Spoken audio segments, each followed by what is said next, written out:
ፕሮጀክቶች በሚመለከት ብዙ ጉዳይ ተነስቷል።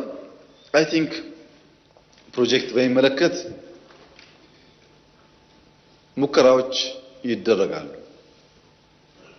ለምሳሌ በዚህ 2-3 ወር ውስጥ ወደፊትና ወደ ኋላ 7 ኤርፖርቶች ጨርሰናል። ሀገር ውስጥ 7 ኤርፖርቶች ገንብተናል። ለረጅም ጊዜ የቆሙ ግድቦች በርከት ያሉ እነ መገጭ በዚህ ክረምት ይጠናቀቃሉ፣ እና አርጆ ይጠናቀቃሉ። በአፋር በሶማሌ ክልል አይታችኋል ስናስመርቅ፣ ባሌ አይታችኋል። ትላልቅ ግድቦች ጨርሰናል። ህዳሴን ጨርሰናል።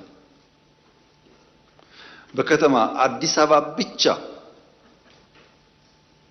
ከ1000 ኪሎ ሜትር በላይ አስፋልት ሰርተናል። አዲስ አበባ ብቻ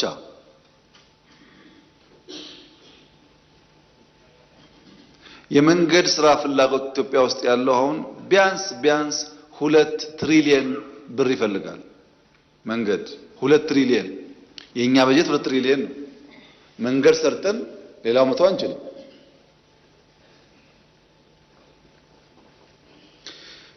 በርካታ ፕሮጀክቶች በተሳኩበት ልክ የሚጓተቱ ደግሞ አሉ። አንደኛ ከካሳ ጋር የሚያያዝ የቀበሌ የወረዳ ምናምን አመራሮችና ነጋዴዎች ባላቸው ስብጥር ከፕሮጀክቱ በላይ በካሳ ለመጠቀም በሚደረግ ጥረት፣ የፋይናንስ ሶርስ ሳይታወቅ ዝም ብሎ ፕሮጀክት አናውንስ ማድረግ፣ ብሩ ሳይያዝ አናውንስ ማድረግ። ለምሳሌ በየሄዳችሁበት ክልል እግረ መንገድም ትምህርት እንዲሆን ኃላፊዎች ለተለያየ ስራ ሲሄዱ ይሁነኝ ብለው ሽማግሌ አደራጅተው ሳራ ሲይዘው እነዛ ወረዳና ዞን ያሉ ሰዎች አሲዘው ጠይቁ ይላሉ። ያ ሰውዬ ልክ ከኪሱ አውጥቶ ሰጥቶ እንደሚመጣ ነገር ማለት ነው። መጥፎ ባህል ነው ይሄ። አቅደን ጥያቄዎቹን ለይተን ፕራዮሪቲ አስቀምጠን መስራት ያለብን እንጂ በየመንገዱ እየተከሄደ ቃል ቢገባ ከሆነ የነበረውን ችግር እንደግማለን ማለት ነው። እንደዛ እናደርግም። በየመንገዱ ቃል አንገባም። የጀመርነው ለመጨረስ ጥረት እናደርጋለን። በጣም ብዙ ፕሮጀክቶች አሳክተናል። የቀሩን ደግሞ አሉ፣ የቀሩን አሉ። እነሱን አዋጭነታቸው እየታየ በቅደም ተከተል መፈጸም አለባቸው። በቤኒሻንጉልም፣ በጋምቤላም፣ በኦሮሚያም፣ በአማራም በጣም በርካታ ስራዎች አመራር ድጋፍ የሚፈልጉ አሉ።